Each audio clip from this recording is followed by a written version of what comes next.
Penguin Random House Audio presents The Water Cure by Sophie Mackintosh. Read for you by Hannah Murray, Gemma Whelan, and Morfydd Clark. 1. Father. Grace, Leah, Sky. Once we have a father, but our father dies without us noticing. It's wrong to say that we don't notice. We are just absorbed in ourselves that afternoon when he dies. Unseasonable heat. We squabble, as usual. Mother comes out on the terrace and puts a stop to it by raising her hand, a swift motion against the sky. Then we spend some time lying down with lengths of muslin over our faces, trying not to scream. And so he dies with none of us women bearing witness, none of us accompanying him. It is possible we drove him away, that the energy escaped our bodies despite our attempts to stifle it and became a smog clinging around the house, the forest, the beach. That was where we last saw him. He put a towel on the ground and lay down parallel to the sea, flat on the sand. He was resting, letting sweat gather along his top lip, his bare head. The interrogation begins at dinner when he fails to turn up. Mother pushes the food and plates from the table in her agitation, one sweep of the arm, and we search the endless rooms of the house. He is not in the kitchen, soaking fish in a tub of brine, or pulling up withered potatoes outside inspecting the soil. He is not on the terrace at the top of the house, surveying the still surface of the pool 3 floors below, and he is certainly not in the pool itself, for the sound of his splashing is always violent enough to carry. He is not in the lounge, nor the ballroom, the piano untouched, the velvet curtains heavy with undisturbed dust. Moving up the staircase again, a spine through the centre of the house, we check our rooms individually, our bathrooms, though we know he will not be there. From our scattered formation we come together to search the garden, search deeper, sticking long branches into the pond's green murk. Eventually we are out on the beach and we realize one of the boats has gone too, a furrow in the sand where it has been pushed out. For a moment we think he has gone for supplies, but then we remember he was not wearing the protective white suit. We did not do the leaving ceremony, and we look towards the rounded glow of the horizon, the air peach ripe with toxicity. And Mother falls to her knees. Our father had a big and difficult body. When he sat down, his swimming shorts rode up and exposed the whiteness of his thigh where it was usually covered. If you killed him, it would be like pushing over a sack of meat. It would require someone much stronger than us. The father shape he leaves behind quickly becomes a hollow that we can put our grief into, which is an improvement in a way. Grace. I ask Mother if she had noticed any sickness in you, any hint of your body giving way.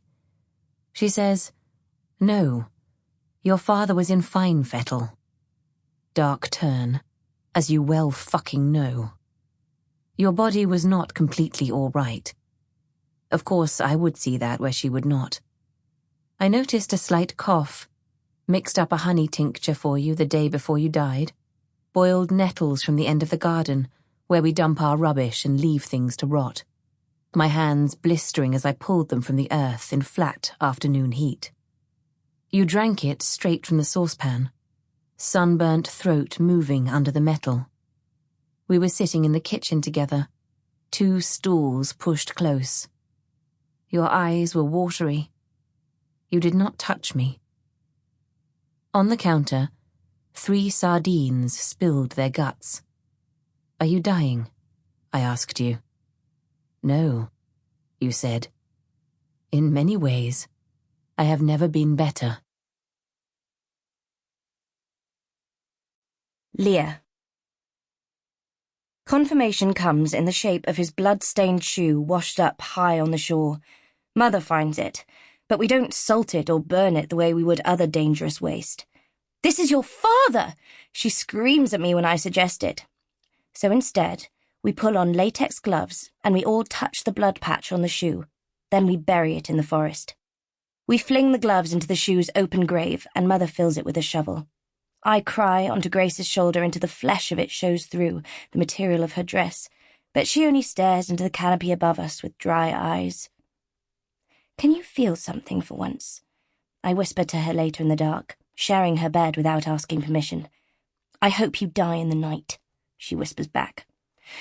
Often, Grace is repelled by me.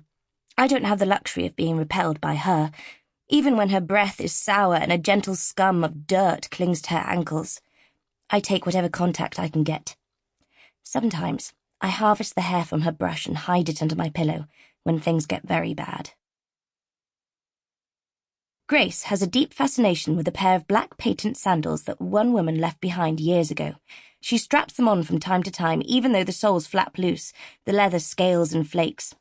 One morning, she puts them on and lies face down in the sweating dew right in the middle of the garden.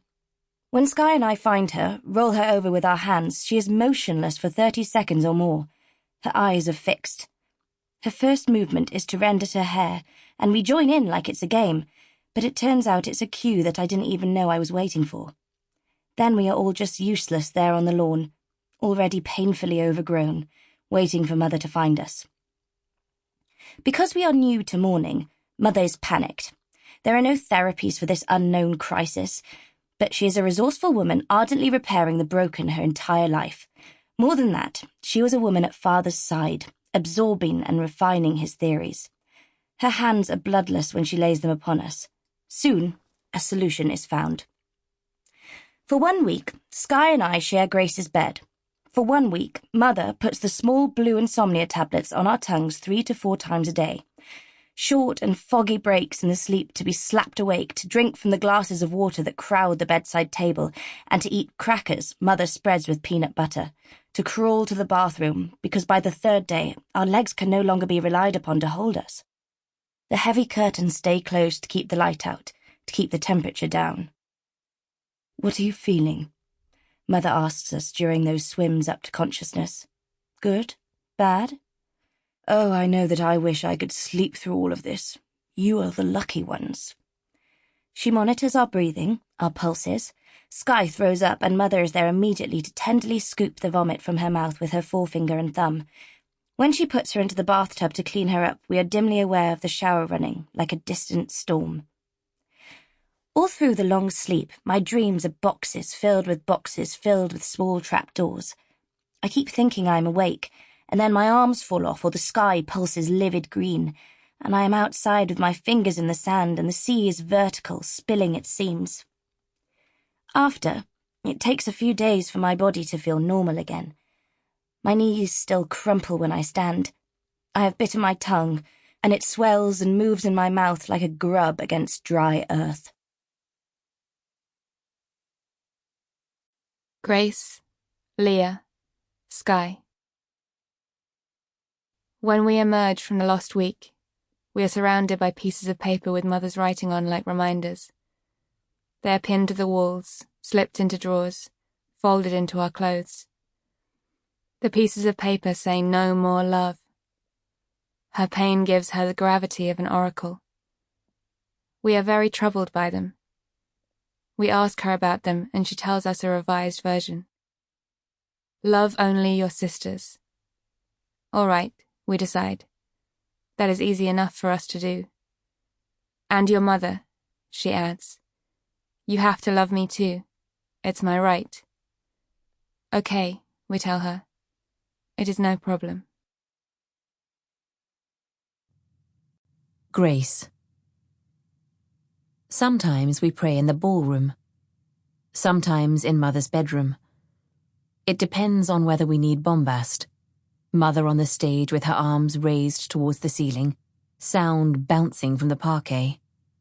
In her bedroom, it is a quieter worship, graver. We hold hands very tightly, so we can blur where the I ends and the sister begins. Devotions for the women of our blood, we say. It feels good to wish my sisters only well. I can feel them focusing on our love like a crucial piece of information that needs memorizing. Sometime. Sample complete.